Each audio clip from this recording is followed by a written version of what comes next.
Well, just this past Saturday, I was forced to bear witness. Well, not necessarily forced. I made myself do it, so I forced myself. Yeah, I forced myself to watch the first episode of Power Rangers Ninja Steel. My opinion of this may not go over well with some people, but being a huge Super Sentai Power Ranger fan like myself, hopefully people aren't too cross with my my overall decision on this series. I know it's going to be hard to basically judge that from the very first episode, but I have seen the Japanese version of Ninja. Now, the first two episodes of each series, the Japanese and our American Saban series, there's almost no comparison. I'm basically just going to really quickly point out what I find wrong with the series. As of right now, it's too early to say if I'm going to like anything about this series.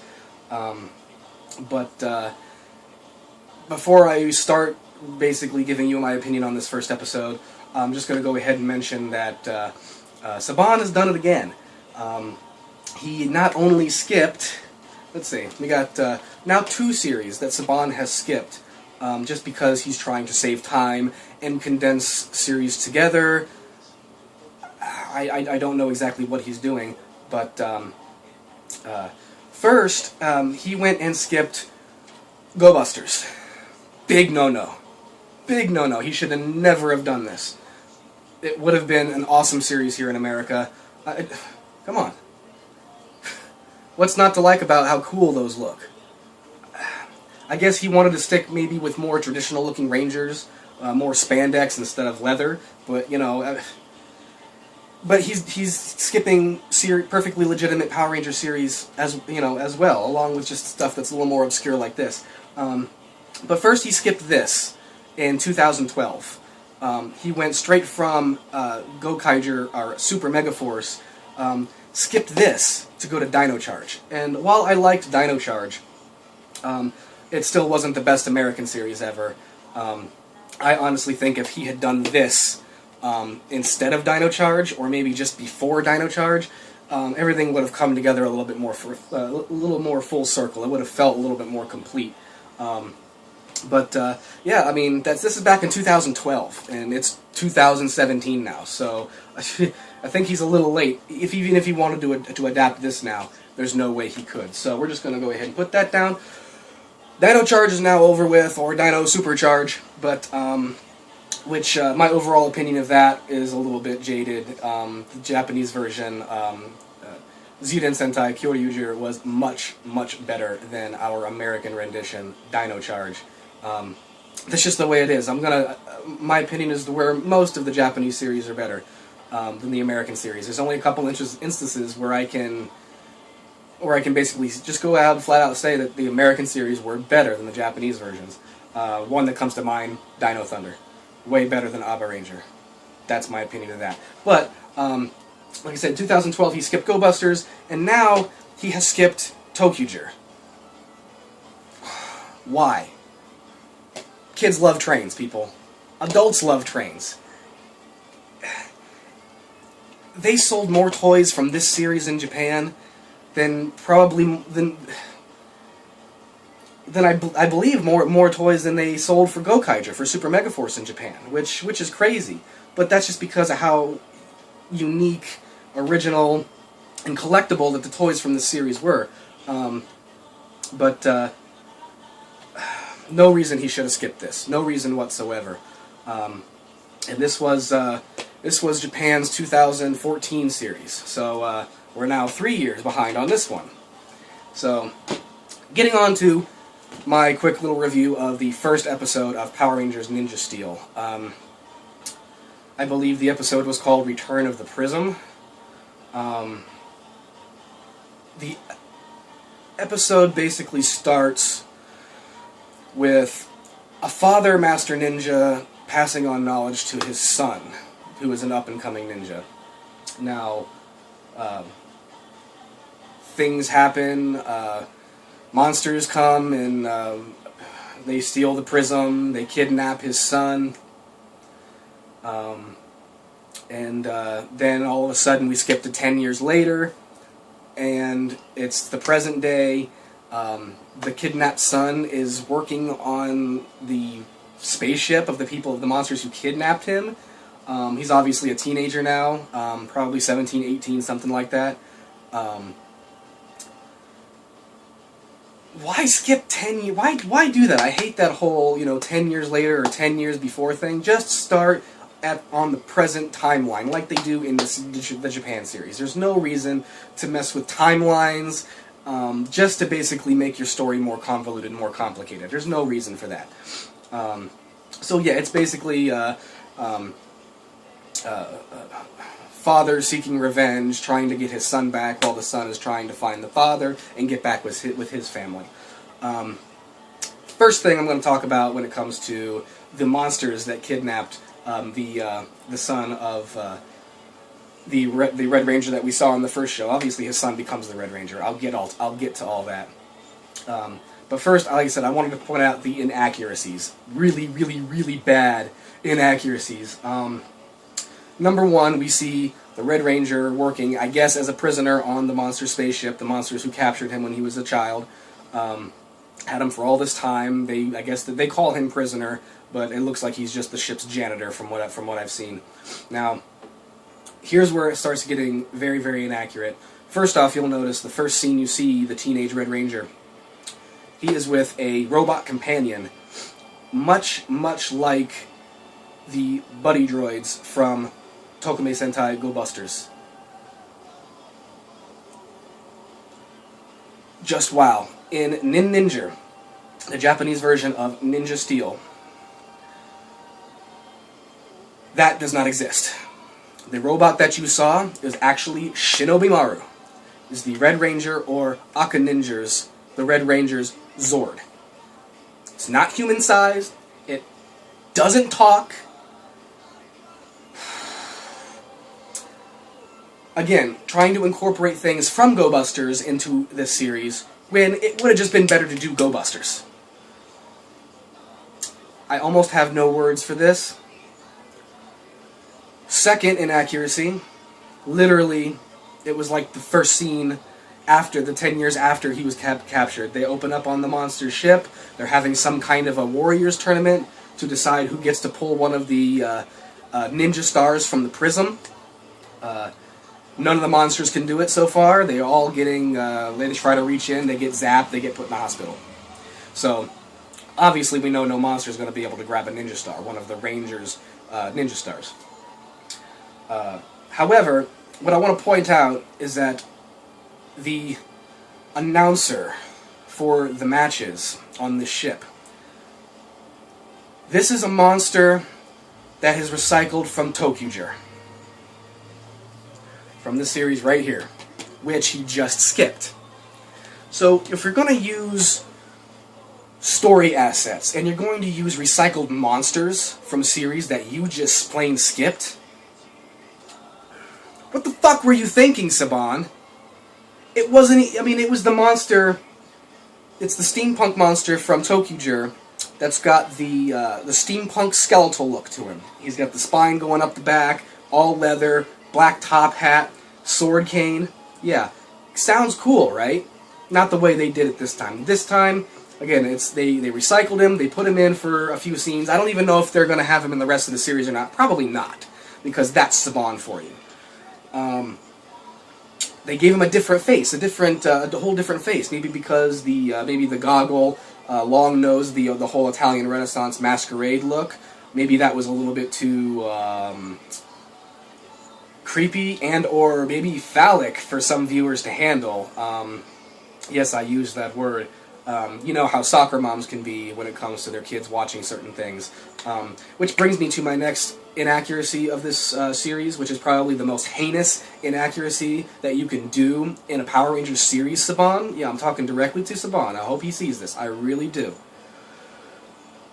Don't change the morphers. In Nin Ninja, the Morpher was their sword. I wish I could pull up a clip to show you, but with, don't want to risk getting a copyright flag, a copyright strike. I don't want that. So I'll just try to describe it as best as I can.